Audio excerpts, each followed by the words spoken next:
Vous remarquerez dans la nouvelle interface de QBPilulier quelques améliorations.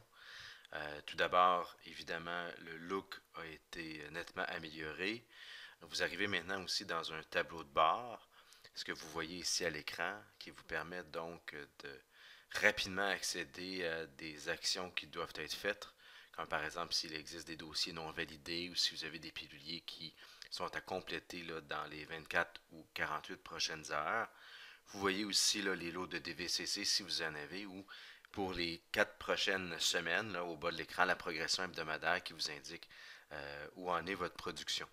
Les menus ont été légèrement modifiés, donc si vous allez dans la partie de gauche, vous pouvez cliquer ici sur les trois barres horizontales pour les agrandir. Vous voyez donc que nous avons séparé tout ce qui a trait à la DVCC et tout ce qui a trait au robot de production SINMED ou de l'ensacheuse ou d'une CPO, centrale de préparation d'ordonnance. On les a séparés. De plus, vous avez une section réglage qui vous permet plus de configuration là, à l'interne sans devoir communiquer avec nous.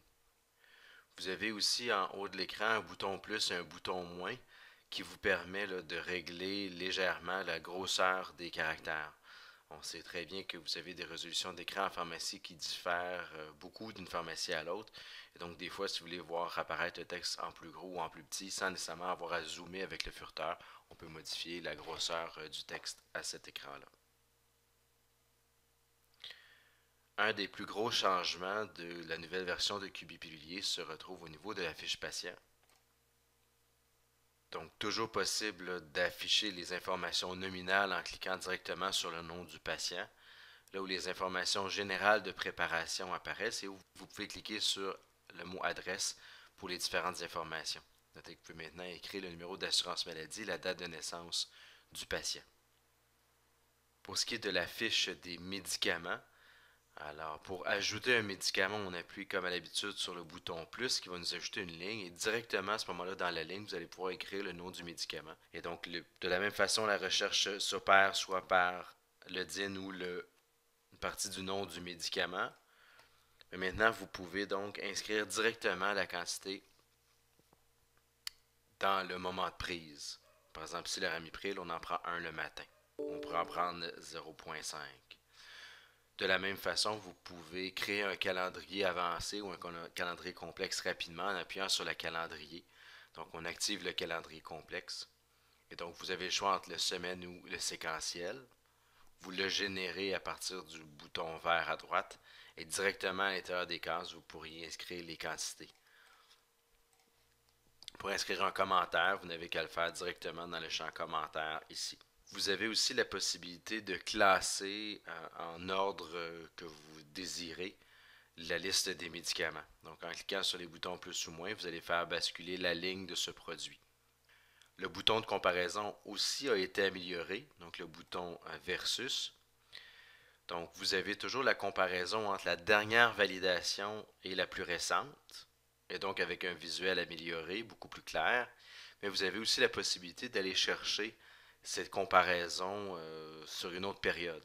Donc on pourrait ici retourner la validation, les changements qui ont eu lieu entre deux dates, donc entre le 8 décembre et maintenant. Donc en appuyant sur rafraîchir, nous allons avoir la liste complète. Nous pourrons faire aussi en validant entre deux autres dates. C'est de cette façon que nous avons remplacé l'historique, donc la visualisation à l'écran de chacun des changements. Maintenant, vous pouvez passer directement par le bouton de comparaison rapide et avoir beaucoup plus de flexibilité à ce niveau-là. Les écrans de progression aussi ont été légèrement modifiés. Donc, si je prends un pilulier actif pour un patient, je peux directement cliquer dessus. Et donc, le message d'erreur ou l'avertissement qui existe vous apparaît. Vous cliquez ici sur le bouton de comparaison rapide pour voir les différences. Et vous avez toujours le choix de conserver le code à barre ou de retourner au dossier patient. Donc, je conserve le code à barre. Donc, les étapes de progression maintenant sont sur une barre horizontale. Donc, dépendamment des options qui ont été cochées ou activées dans votre pharmacie, vous les avez toujours imprimées, préparées, validées, donc avec nos initiales qui apparaissent. Par contre, pour ce code à barre-là ici, ce qu'on peut faire, c'est appuyer sur la petite imprimante pour voir pour cette semaine en particulier. Donc, pour la période d'impression du 31 août au 6 septembre, dans le cas de M. Raoul Benoît. En tout cas, sur la petite imprimante, vous allez voir que vous avez eu deux codes à barre imprimés, l'ancien et le nouveau. Autrement dit, le premier qui a été imprimé, le 51-526, a été annulé telle date par telle personne et ce qui le remplace maintenant est ce code à barre.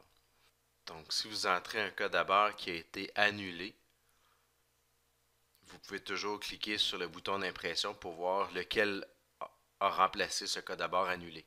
Donc, si le 515-27 a été remplacé par le 517-63 à telle date par tel utilisateur, vous pouvez directement y accéder pour faire vos différentes étapes.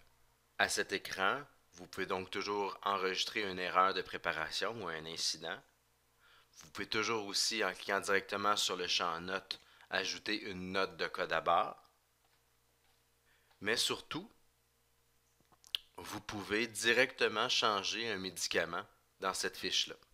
Donc, comme par exemple, si au moment de la préparation, dans ce cas-ci, le PMS galantamine ER16 est en rupture d'inventaire, mais vous aviez une autre compagnie générique, l'ATP au niveau de la préparation pourrait cliquer ici sur les deux flèches de changement et donc indiquer le produit de remplacement. Dans ce cas-ci, comme par exemple le Mylan galantamine ER16, vous pourrez aussi laisser un commentaire comme quoi le PMS est en rupture d'inventaire et enregistrer. Alors ici, on voit clairement que dans la fiche du dossier patient, c'est du PMS galantamine, mais que momentanément, pour ce pilier-ci, on a changé pour du Mylan galantamine. Donc, on voit ici la forme légèrement différente, probablement. Et on voit aussi que cela peut être approuvé par un pharmacien pour confirmer les modifications. Puisque l'ATP pourrait avoir mis que c'est du Mylan galantamine 8 mg qu'on a changé, mais avec 2 le matin, juste pour s'assurer que ça prend un pharmacien vérificateur. Donc, en confirmant les changements, l'initiale du pharmacien vérificateur ou de l'ATP validatrice vont apparaître à cet écran-là. Donc, on va toujours avoir cette trace-là.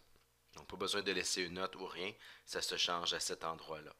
Donc, vous n'avez pas besoin de retourner dans le dossier patient pour faire des changements et ensuite le faire approuver par le pharmacien. C'est directement dans la fiche de production.